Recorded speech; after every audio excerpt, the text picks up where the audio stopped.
Okay, so I figured that I'd finally sit down and make another journal entry for my pregnancy.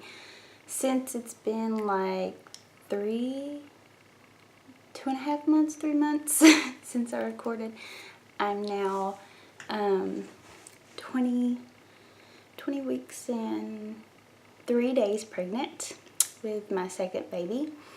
And a lot of stuff has happened. I think the last thing that I talked about was that I had to go and be tested for gestational diabetes. I had to go in for the 3-hour test, and I think I was about 10 weeks pregnant at that time. So it was really, really early, and so it really caught me off guard. But I ended up failing that. So for the last almost 3 months, I've been sticking to the recommended diet and all that stuff, and we found out the gender sense.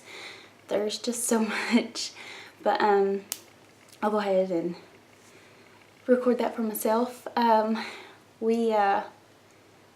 was surprised by the gender because I thought I was pretty in tune with this pregnancy, and that I knew for a fact that this baby, our second child, was going to be a boy. And turns out it's another girl. So, I mean, that's fun. A baby is a blessing, you know.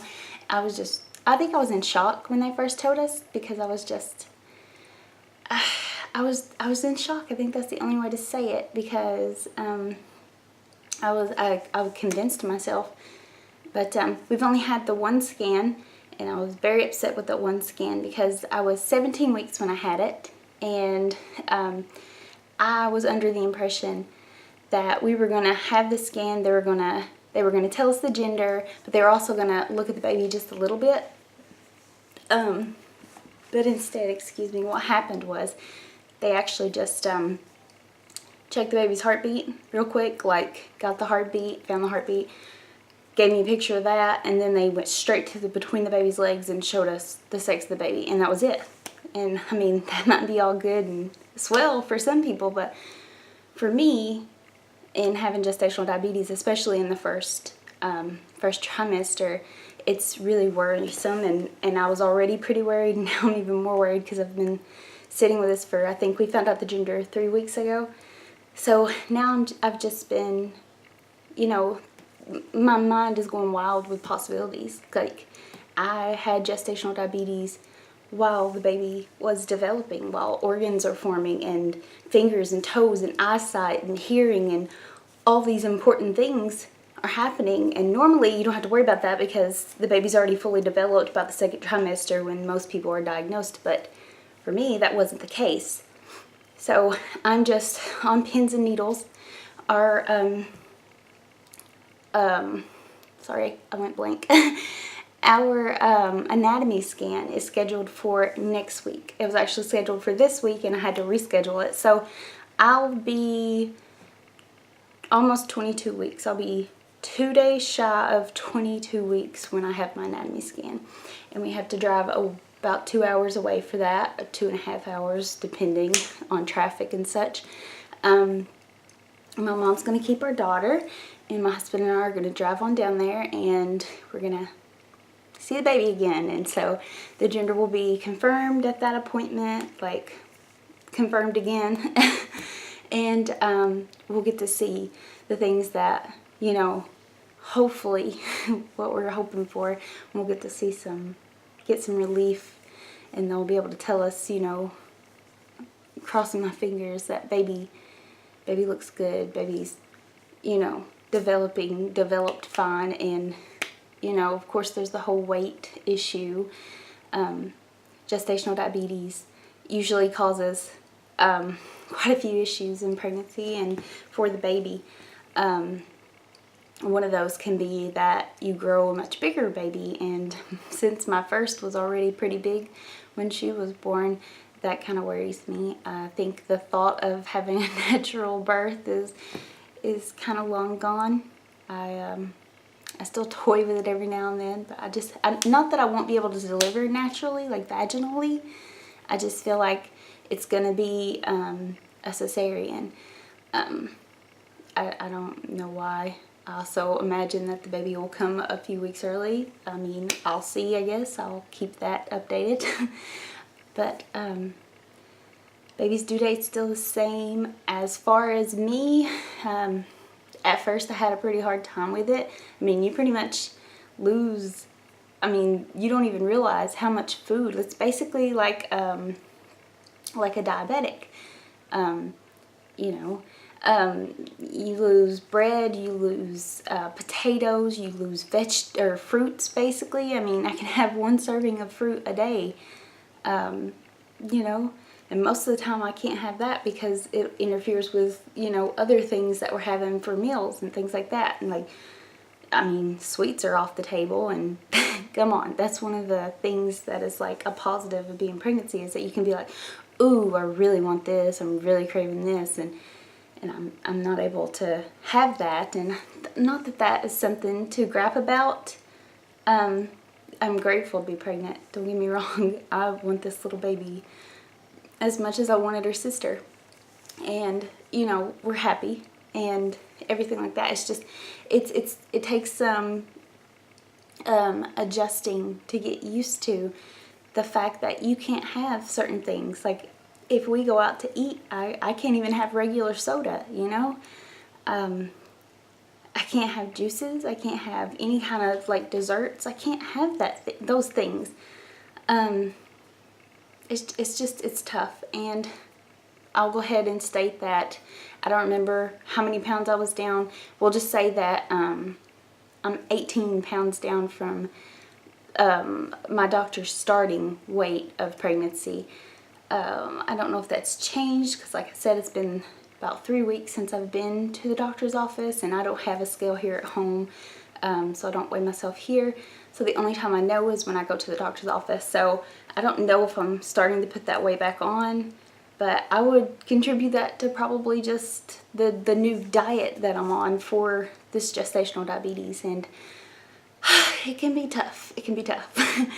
But that's some of the things that I'm struggling with. I've started to pull out a couple of my maternity shirts. We bought a couple things for baby, like a couple onesies. Nothing really major. I mean, we don't really need anything, you know? Like, if it was a little boy, yeah, we've been basically, I mean, we had baby gear, but we've been starting from scratch when it comes to, like, clothes, you know? I had a couple things that were gender neutral that I could have used, but I'd have been starting from, like, nothing. But I basically have everything. I mean, we need diapers. That's it, diapers. You know, I don't even need a new diaper bag. I was talking to my husband, and I was like, I thought about getting a new diaper bag, you know, one that was more modern, more updated than the one I have from 2.5 years ago, or it'll be close to 3 by that time. And then I was like, why waste money on that? I mean, the one we have still functions fine. The pockets still work. You know, it still looks good. It'll hold everything. Like, it's big enough to hold the things that I'll need for baby and for, you know, my 2-year-old.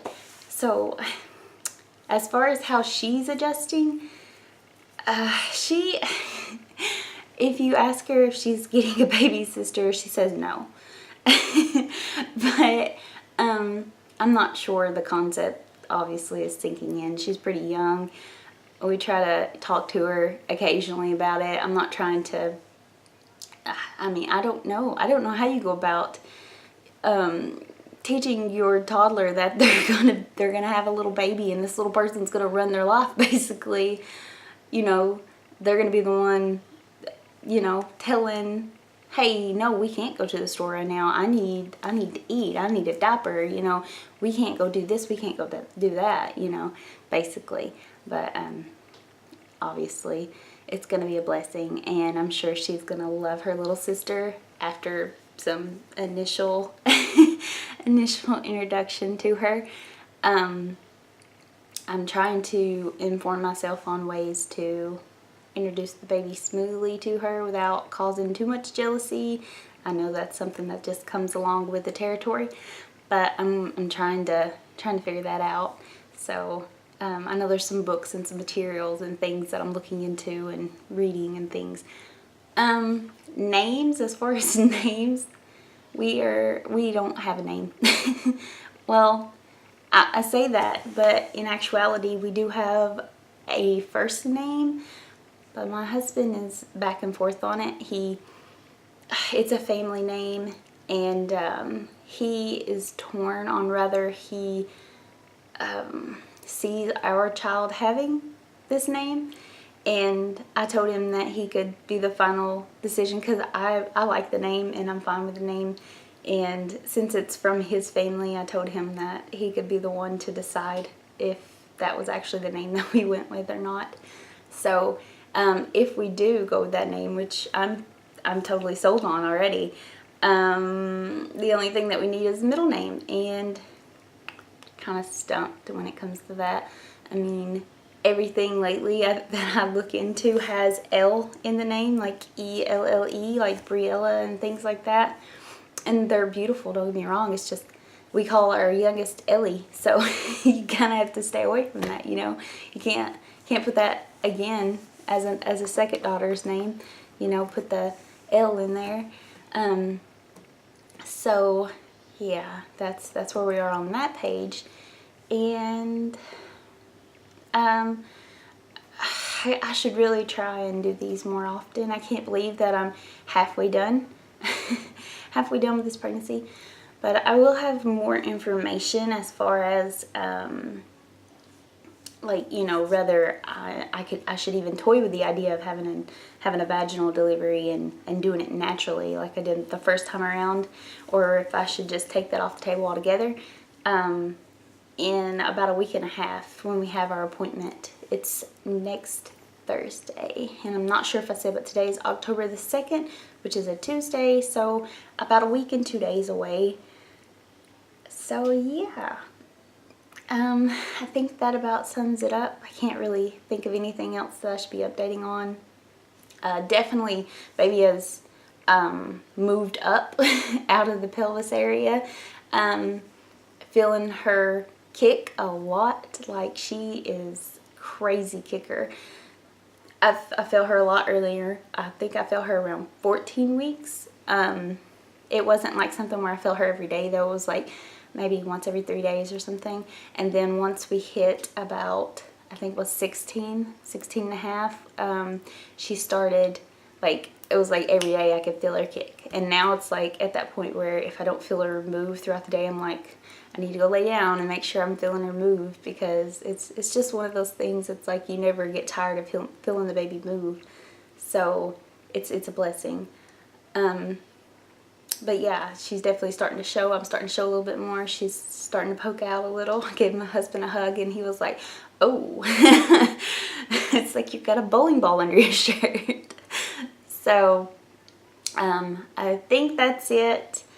I guess I'll try and update this journal after the doctor's appointment on the 12th, and we'll see where we're at then. So yeah, until then.